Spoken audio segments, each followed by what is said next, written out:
নমস্কার বন্ধুরা, মিনুর রান্নাঘরে আপনাদের স্বাগত। চলে এলাম নতুন একটা মাছের রেসিপি নিয়ে। এখানে মাছটা ভালো করে ধুয়ে পরিষ্কার করে নিয়েছি। এবার এই মাছের মধ্যে আমি নুন আর হলুদটা মাখিয়ে নিচ্ছি। নুন দেয়া হয়ে গেছে, এবার দিয়ে দিচ্ছি পরিমাণ মতো হলুদ। নুন হলুদ দিয়ে মাছটাকে খুব ভালো করে মাখিয়ে নিচ্ছি।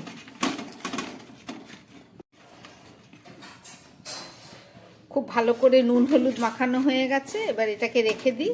চলুন বাকিটা রান্না করে দেখাচ্ছি।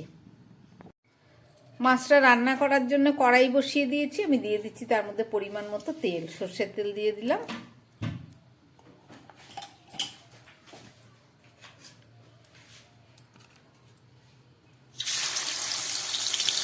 মাছগুলোকে ভেজে নিচ্ছি।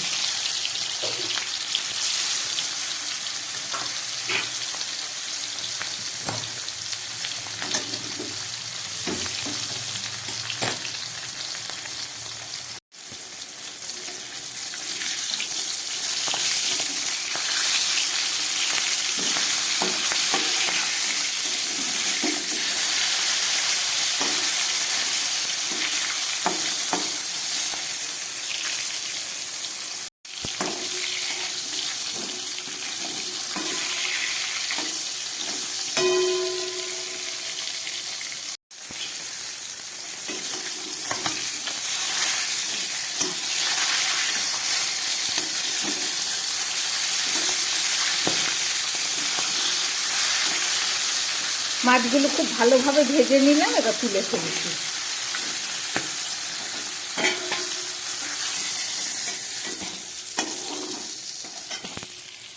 মাছ ভাজা আমার রেডি। এবারে এই তেলের মধ্যে আমি আরও একটু তেল দিয়ে দিচ্ছি। সর্ষের তেল দিলাম, দিয়ে দিচ্ছি একটা তেজপাতা ফোড়ন, আর দিয়ে দিচ্ছি একটু জিরে ফোড়ন।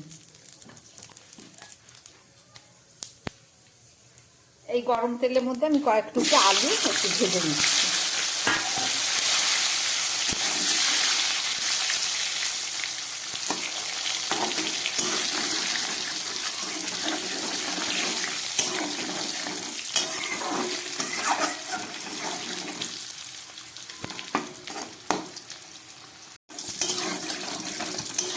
আলুটা একটু ভেজে নিলাম, এবার দিয়ে দিচ্ছি কয়েকটা শিম। আমি মাছটা শিম আলু দিয়ে করব।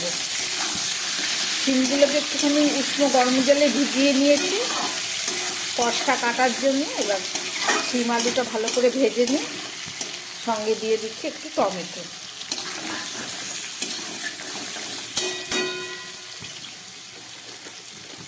দিয়ে দিচ্ছি পরিমাণ মতো নুন, আর দিয়ে দিচ্ছি হলুদ।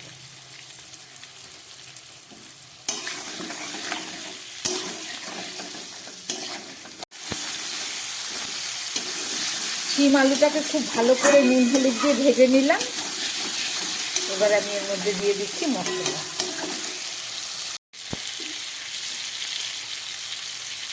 দিয়ে দিচ্ছি 1 চামচ আদা বাটা,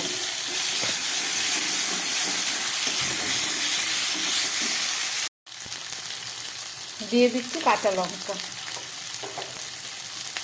সঙ্গে দিয়ে দিচ্ছি একটু লঙ্কার গুঁড়ো, আর দিয়ে দিচ্ছি জিরের গুঁড়ো।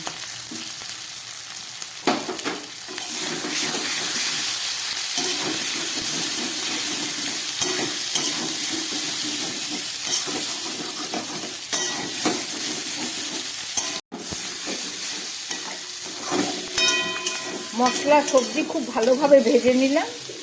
এবার আমি এর মধ্যে দিয়ে দিচ্ছি এই উষ্ণ গরম জল।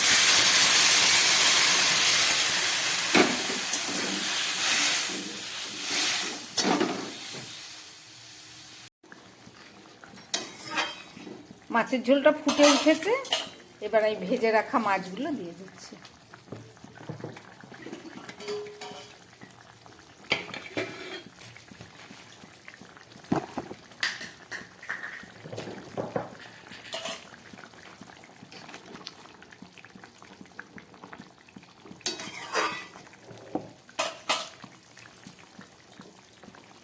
দিয়ে দিচ্ছি একটু কেটে রাখা ধনেপাতা। ঝোলটা ফুটছে, আমি একটা ঢাকা দিয়ে দিলাম। এখন গ্যাস কম করে 5-6 মিনিট রান্না হোক, ফেরত এসে আবার দেখাচ্ছি।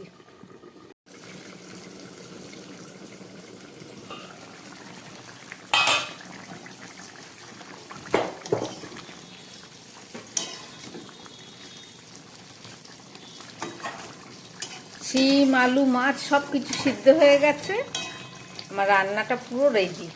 এবার আমি নামিয়ে নেব।